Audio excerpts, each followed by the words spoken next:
मैं पवन आप सभी का अभ्यास एकेडमी पर स्वागत करता हूं। तो हम स्टार्ट करने वाले हैं उत्तराखंड एसआई का बैच जो आज से स्टार्ट हो रहा है। और उत्तराखंड एसआई में मैं आपको पढ़ाऊंगा मैथ्स,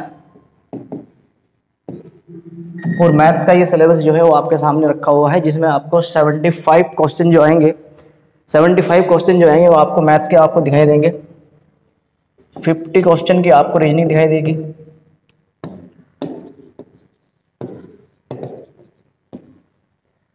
अब मैथ्स की अगर बात करें तो पर्सन की संख्या की कुल हो जाएगी 75। ये आपको सभी को पता होना चाहिए कि मैथ्स का हमारे जो एग्जाम होगा एसआई वाला, उसमें मैथ्स का जो वेटेज होता है वो कितना होगा। तो ये होगा 75 क्वेश्चन। 75 क्वेश्चन किन के टॉपिक से संबंधित होंगे? वो संबंधित होंगे जैसे कि एलसीएम और एचसीएफ। एलसीएम एचसीएफ आप सभी ने बहुत पढ़े होंगे, 5 क्लास से लेकर के अब तक एलसीएम एचसीएफ का आपको बहुत यूज आपने देखा होगा। एलसीएम एचसीएफ जैसे कि फॉर एग्जांपल आपको बोल दिया जाए, मैं आपको एक एक एग्जांपल देकर के समझाता जाऊंगा जो जो टॉपिक इसमें दिए हुए हैं। जैसे कि आपको बोल दिया कि 20 और 25 इनका आपको एलसीएम निकालना है। तो एलसीएम कितना होगा इनका आप सभी को पता है? एलसीएम कितना होगा बताइए जरा। तो एलसीएम हो जाता है इनका, वह एलसीएम का मतलब ही क्या होगा? एलसीएम का मतलब ही क्या होगा? Least common multiple. Least common multiple मतलब वह छोटी से छोटी संख्या, वह छोटी से छोटी संख्या जो इन दोनों संख्याओं से क्या हो जाए? डिवाइड हो जाए, इन दोनों संख्याओं से पूरी तरह विभाजित हो जाए। तो ऐसी कौन सी संख्या हो जाएगी? वो हो जाएगी 100। क्यों? क्योंकि 20 से भी 100 पूरी तरीके से विभाजित हो जाएगा और 25 से भी 100 पूरी तरह विभाजित हो जाएगा। इसी प्रकार से आपको एचसीएफ के बारे में भी नॉलेज होनी चाहिए कि एचसीएफ क्या होता है। एचसीएफ का मतलब होगा हाईएस्ट कॉमन फैक्टर।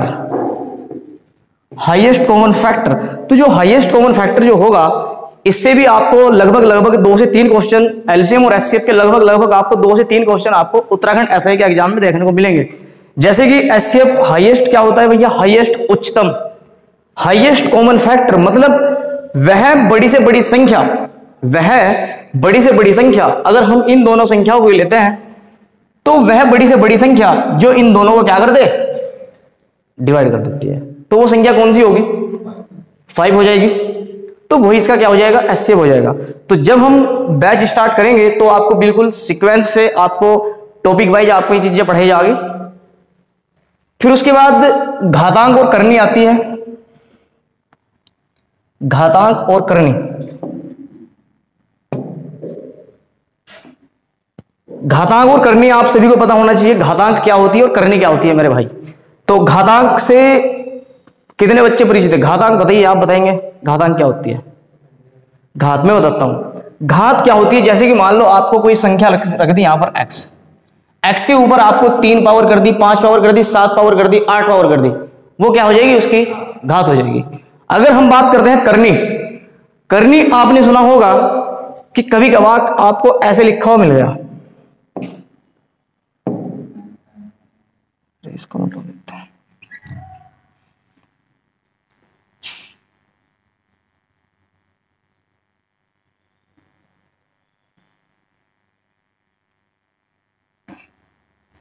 जैसे करनी की अगर मैं बात करता हूं तो करनी क्या होती है? आपने ऐसा दिखा होगा कहीं पर, आपने ऐसे भी रखा हो,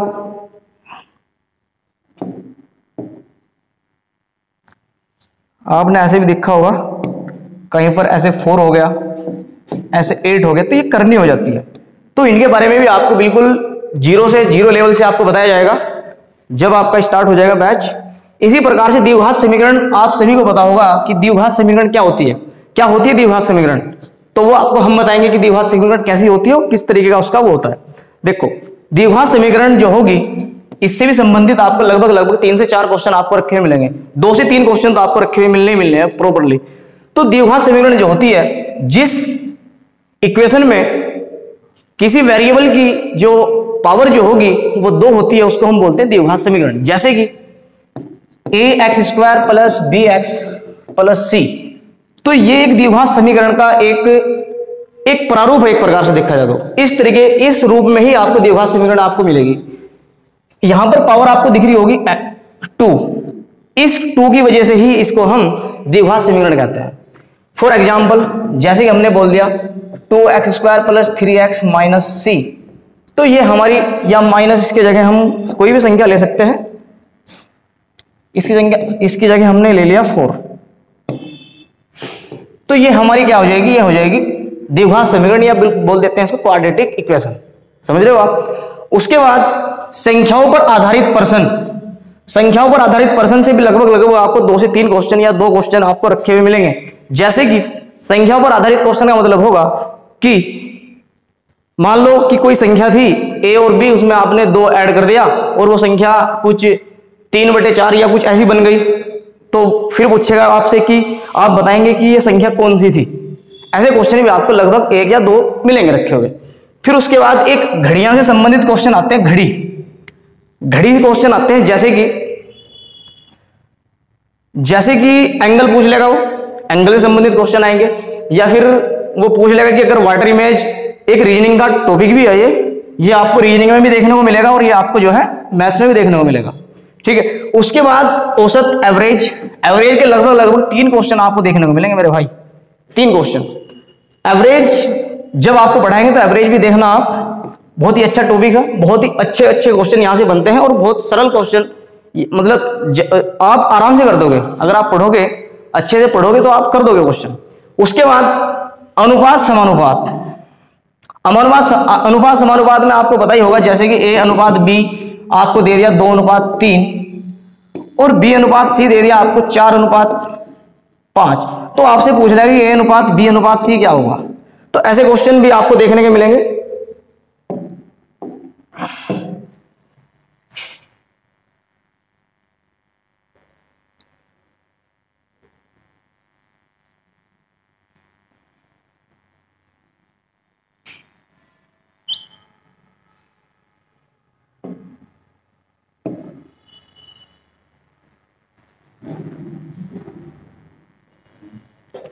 उसके बाद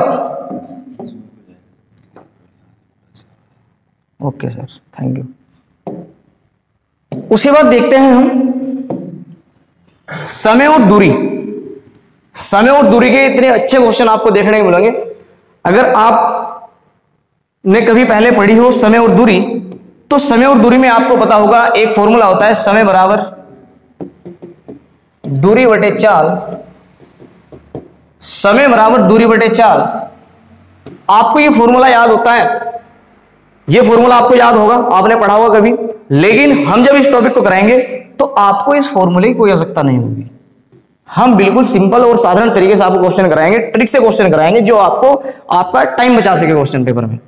लगभग 5 से 10 सेकंड आप क्वेश्चन कर सके। अगर आप फॉर्मूला लगा करके बैठोगे तो क्वेश्चन मुश्किल से 2 मिनट तो ले ही लेगा। अगर हम ट्रिक से आपको क्वेश्चन कराएंगे तो मुश्किल से 5 या 10 सेकंड में आप क्वेश्चन कर दोगे। आप करेंगे जब मैं कराऊंगा, जब देखना आप फिर। उसके बाद आयु संबंधी क्वेश्चन भी 2 या 3 क्वेश्चन आएंगे लगभग।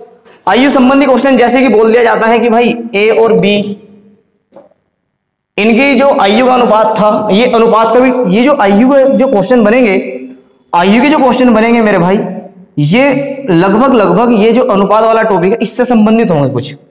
तो अनुपात और आयु से संबंधित आपको 5 से 6 क्वेश्चन देखने को मिलेंगे।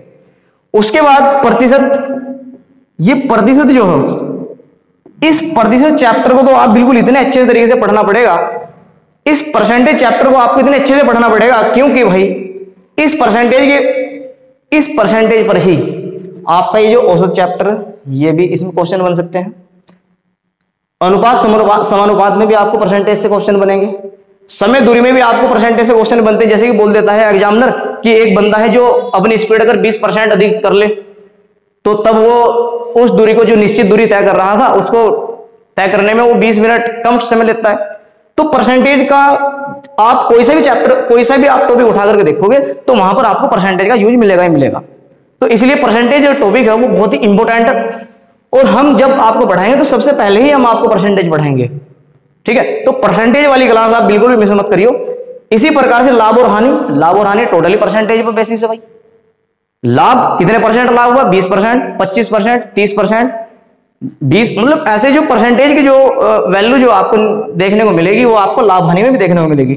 प्लस साधारण ब्याज, साधारण ब्याज तो बिना परसेंटेज के आप कर ही नहीं सकते, समझ रहे हो आप भाई। किसी को आपने ब्याज पर दे दिया कोई पैसा 20% की पर एनुअल, कि आप 20% एक साल की जो ब्याज होगा वो 20% होगा, तो ये यहां पर भी परसेंटेज का आप यूज करोगे। चक्रवर्ती ब्याज में टोटल ही 20%, मतलब टोटल ही परसेंटेज का यूज है। उसके बाद नल और टंकी, अब नल और टंकी में भी लगभग कुछ क्वेश्चन परसेंटेज से संबंधित आ जाते हैं। जैसे कि एक बोल दिया गया कि भाई एक पाइप ए था और एक पाइप बी था, जो ए की जो एफिशिएंसी है, क्षमता, वो 20 से 20% अधिक है, वो 20 से क्या, हाँ 20% अधिक है। तो मतलब यहां पर भी आपको परसेंटेज का यूज दिख रहा है कि नहीं दिख रहा। और ऐसे क्वेश्चन वहां पर देखने को मिलते हैं। आप सोचो कि यार ये तो परसेंटेज का क्वेश्चन है, लेकिन ये टंकी का क्वेश्चन, इसमें परसेंटेज का यूज आ गया। तो ये क्वेश्चन भी आपको वहां पर देखने को मिलेंगे। 20% की वैल्यू पता है आपको क्या होती है? 20% 20% का मतलब होगा 1/5। तो मैं जो जितना भी आपको मैथ्स कराऊंगा वो सारा का सारा जो होगा वो रेशियो पर ही आधारित होगा। बिल्कुल रेशियो से आपको सारा का सारा जो यहां से लेकर के ये जो इतना जो चैप्टर यहां से लेकर के यहां तक टोटल ही हम रेशियो से ही खत्म करते हैं क्वेश्चन टोटल, ठीक है।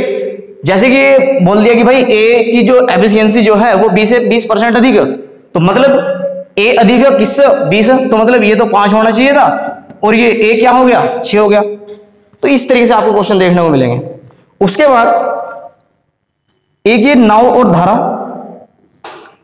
धारा, ये बिल्कुल लगभग समय बराबर दूरी बटे चाल से संबंधित ही क्वेश्चन आते हैं इसमें भी, ठीक है।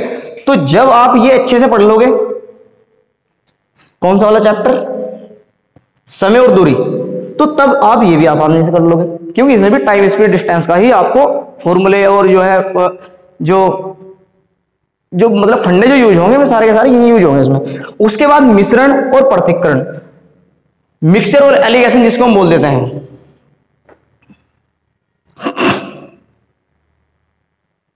काफी है तो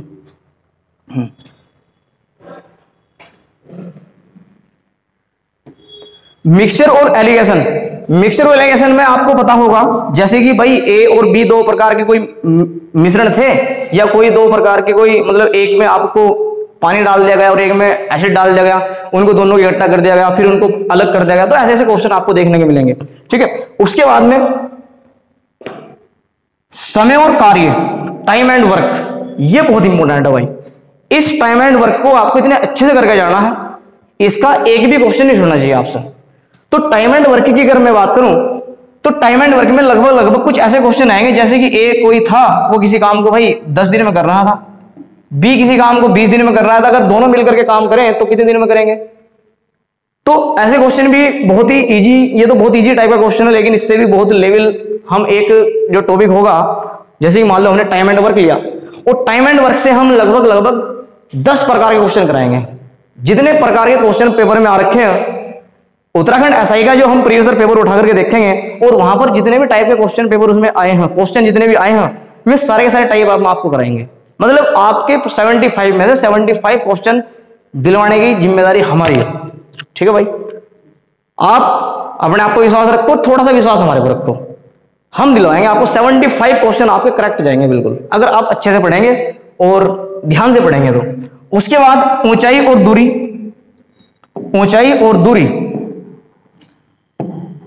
दूरी, जैसे कि ये ऊंचाई और दूरी का संबंध होता है, जैसे कि भैया इसमें आपको ट्रिग्नोमेट्रिक का भी यूज हो जाएगा कहीं कहीं। ट्रिग्नोमेट्रिक का जैसे कि बोल दिया गया कि कोई मान लो ये कोई दीवार थी और इस पर कोई सीढ़ी ऐसे लगा दी, और ये 75 डिग्री ये 45 डिग्री के एंगल पर जो है टिकी हुई है यहां से, और ये ऊंचाई दे रखी है दीवार की 20 सेंटीमीटर या 20 मीटर, तो आपको ये दूरी पूछ लेगा, ये दूरी कितनी थी, ये दूरी कितनी है पूछ लेगा आप। तो बता सकते हैं आप? तो मैं बता देता हूं आपको, इसमें फॉर्मूला लगा, अगर ऐसे क्वेश्चन आपको ये आएंगे, क्वेश्चन ऐसे वाले भी आपको दिखाई देंगे आपको क्वेश्चन यहां पर। तो जैसे कि आप ये वाली दूरी निकालते हो, तो आपको पता होना चाहिए कि tan 45 का लगा, क्योंकि ये हो जाएगा परपेंडिकुलर और ये हो जाएगा बेस, लंब बटे आधार क्या के बराबर होगा भैया, tan थीटा। tan थीटा बराबर परपेंडिकुलर अपॉन बेस। तो tan ये हो जाएगा tan 45 और परपेंडिकुलर था हमारा 20 और ये x हो गया। और tan 45 की वैल्यू सभी को पता होता है कि 1 होगी, तो ये 20 अपॉन x और x की वैल्यू आ जाएगी 20। मतलब आप इस x की वैल्यू इस तरीके से निकाल सकते हो। इसी में आपको पाइथागोरस प्रमेय भी देखने को मिलेगी, कुछ एक्स्ट्रा चीजें भी देखने को मिलेगी इसमें आपको। उसके बाद में त्रिकोणमिति बुनियादी प्रश्न जो मैं आपको बताए। त्रिकोणमिति में तो आपको सारी की सारी चीजें, जैसे एक तो साइन हो गया भैया, sine theta, cos theta, tan theta, cot theta, sine, जो 10th में तो पढ़ाई होगा ना आपने, 10th में सभी के पास मैथ था।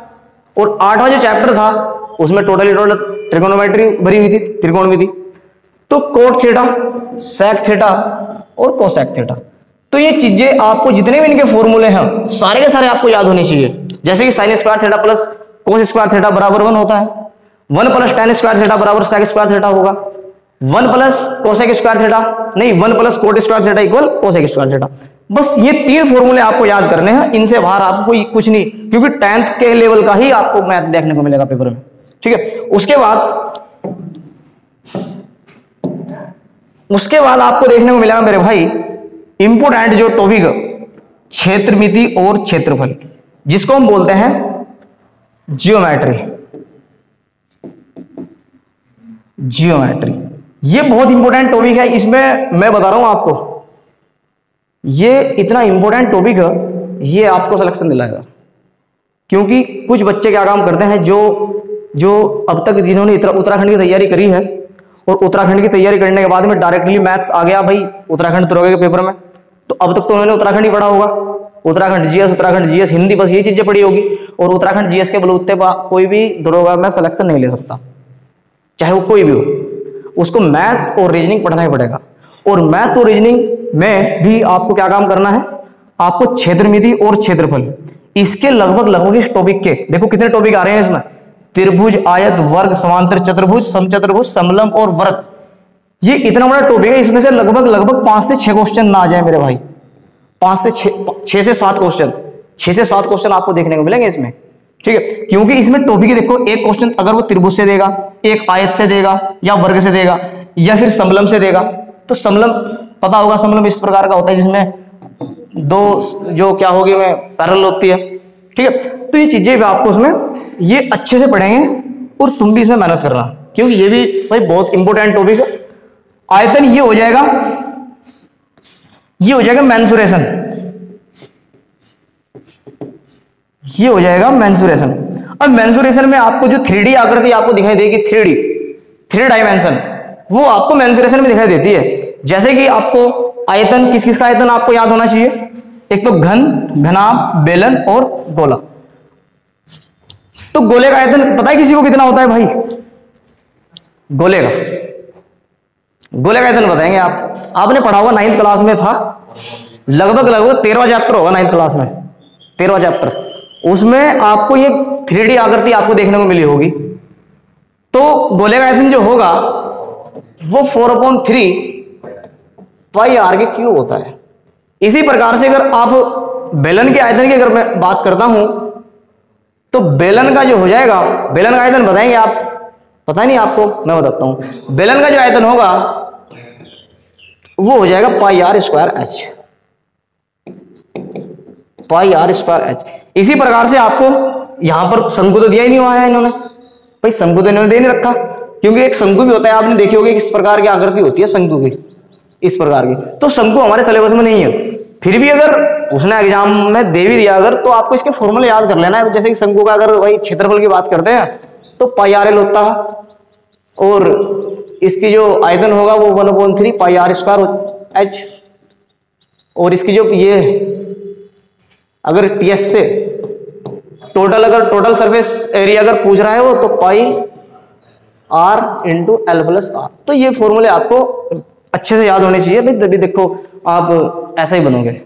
और ऐसा ही बहुत बड़ी चीज होती है अपने आप में, कांस्टेबल से भी बहुत बड़ी चीज होती है। कांस्टेबल कुछ भी नहीं है, कांस्टेबल तो एसआई का जो वो होता है ना, जिसमें ऑफिस होता है एसआई का, वहां पर जाता भी नहीं, घबराता है कि यार अभी साहब बैठे हुए हैं वहां पर हम कैसे जाएं, परमिशन लेनी पड़ती है पहले अंदर दरोगा यहाँ पे जाना। हमारे यहाँ गाँव में चौकी है, तो मैं वहाँ पर कुछ चीजें नोटिस करी मैंने, यार मैं कहा कांस्टेबल तो बहुत छोटी चीज होती है दरोगा के सामने, पर डबल स्टार होता है।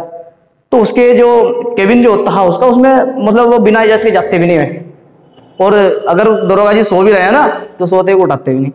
तो ऐसा सिस्टम होता है। तो दरोगा बहुत बड़ी चीज है। अगर तुम अभी से मेहनत करना स्टार्टिंग कर दो तो आप बन सकते हो भाई।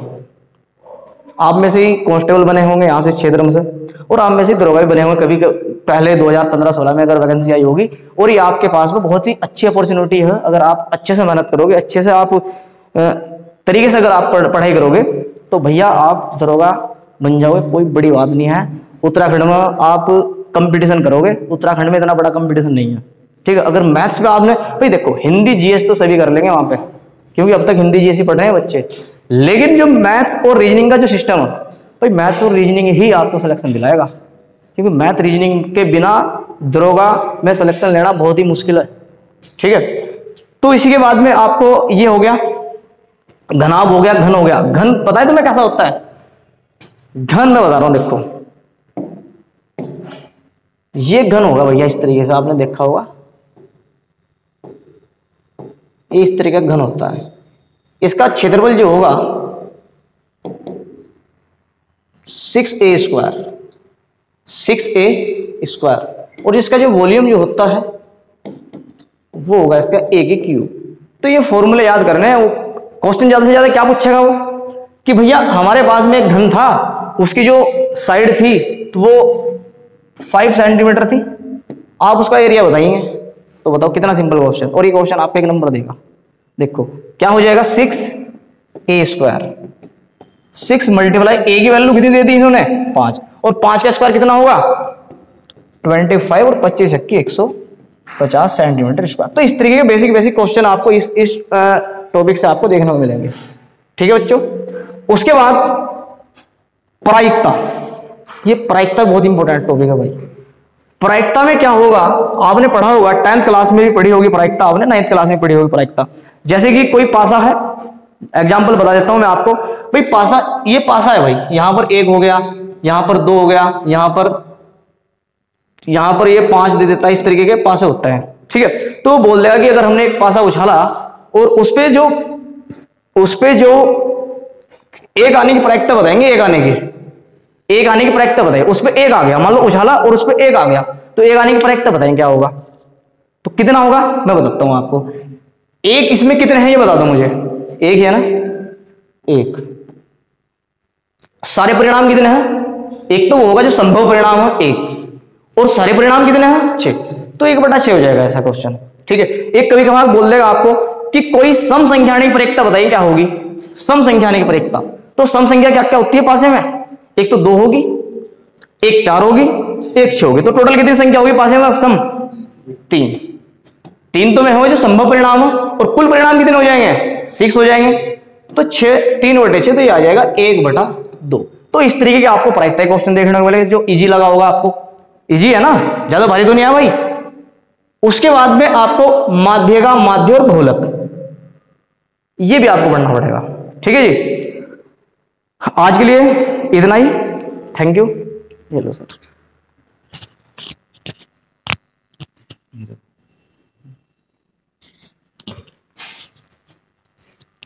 तो बच्चों आपने देखा कि सर ने, हमारे पवन सर है जो हमें मैथ पढ़ाएंगे, तो आपने देखा होगा कि सिलेबस को ही सर ने कितने अच्छे से डिफाइन किया है। तो इसी तरह से हम मैथ पढ़ेंगे, और सर ने आपको बताया भी होगा कि कौन कौन सा चैप्टर हम किस तरह से पढ़ेंगे। तो सर ने जो बताया हमारा परसेंटेज जो चैप्टर था, ये परसेंटेज चैप्टर को हम ये नहीं कि इसी सिस्टमैटिक वे में पढ़ाएंगे, परसेंटेज चैप्टर को हम सबसे पहले कराएंगे उन चैप्टर से जिनमें इसका इस्तेमाल होगा, जैसे लाभ और हानि हो गया, साधारण ब्याज हो गया, ये सब चैप्टर हमारे सिस्टमैटिक वे में चलेंगे। तो हमारे पवन सर आपको मैथ पढ़ाएंगे और साथ साथ रीजनिंग भी कराएंगे। तो आप देख सकते हैं कि इन्होंने सिलेबस को कितने अच्छे से डिफाइन किया है। तो ज़्यादा से ज़्यादा हो सके जुड़े और चैनल को सब्सक्राइब करें। धन्यवाद।